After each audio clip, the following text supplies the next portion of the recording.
are back here on Carolina Women, and we are here with Rachel McBride. It's great to see you. Thank you. You have a lovely 501c3 that you started. Let's talk a little bit about human trafficking and what you and your husband are doing with that. Yeah, absolutely. Well, first of all, thank you for welcoming me this morning.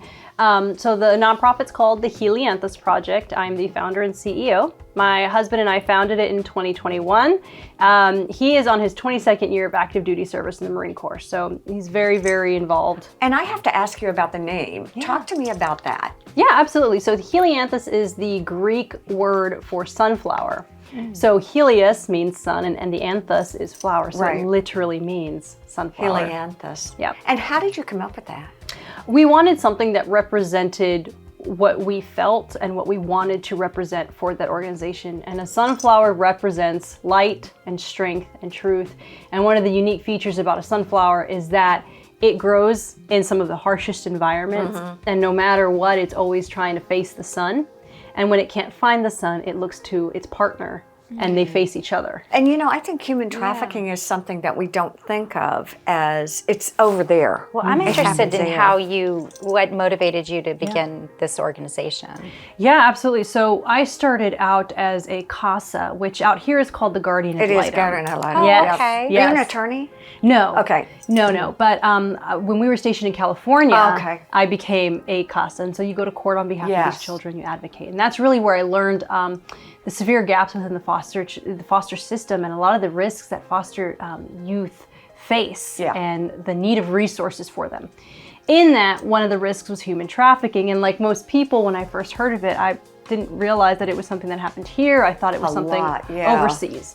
And what happened was my husband began paying for me to attend school and go to school and learn from these conferences and learn from professionals. And then I realized the pervasiveness of it in our communities. It's crazy, isn't it? It is, and it's one of those that happens behind closed doors more than anything. Because it's such an ugly subject, it's very easy for it to happen in the dark. Explain to people what that would look like. I think when they think of human trafficking, that's what they think. You're put on a barge and sent somewhere. But go ahead and kind of enlighten everyone as to what it really looks like. Yeah, so the most common thing, misconception, is that it happens through kidnapping. And that only makes up 2% of your cases. The other 98% of cases are somebody that individual knew and trusted.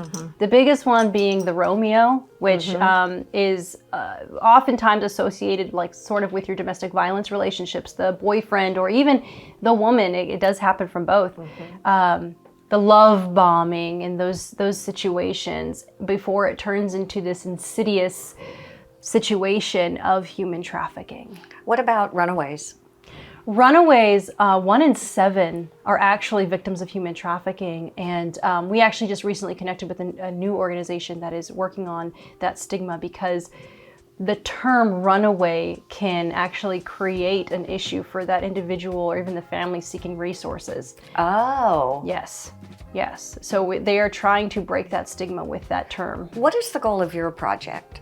Our ultimate goal is to build Esther's house. That's going to be the safe house for the children of the Lowcountry that have been victimized by human trafficking and don't have anywhere to go. So how do you reach those people? Because I would imagine it would be hard to reach them and help them. Yeah. How do you do that? So we have our partnerships in place with the 14th Circuit, our MOUs with Hopeful Horizons. Oh, is it? Okay, good. Okay. A lot of partner agencies want to help the collaboration, because if there's ever a situation that we can assist with, we know someone who can. Right. Okay. So all of our referrals come already from these vetted organizations and law enforcement that have investigated. Yeah, you got no joke, This real is like life. serious detective work to get to your victims. Correct. Unbelievable. Yes, so anybody that comes into our program has already had an investigation done, that everything's been vetted by these organizations. So what does the program look like now for you? What can people expect if they are participating with you? Yeah, absolutely. So I am on call 24/7. Okay. So all hours of the day, if there's a phone call that comes in, I'm the one that receives that phone call, and I begin connecting resources depending on what it needs. And each case is different. Sure. If it's counseling, if it's transportation, if it's emergency shelter, things like that is what we assist with.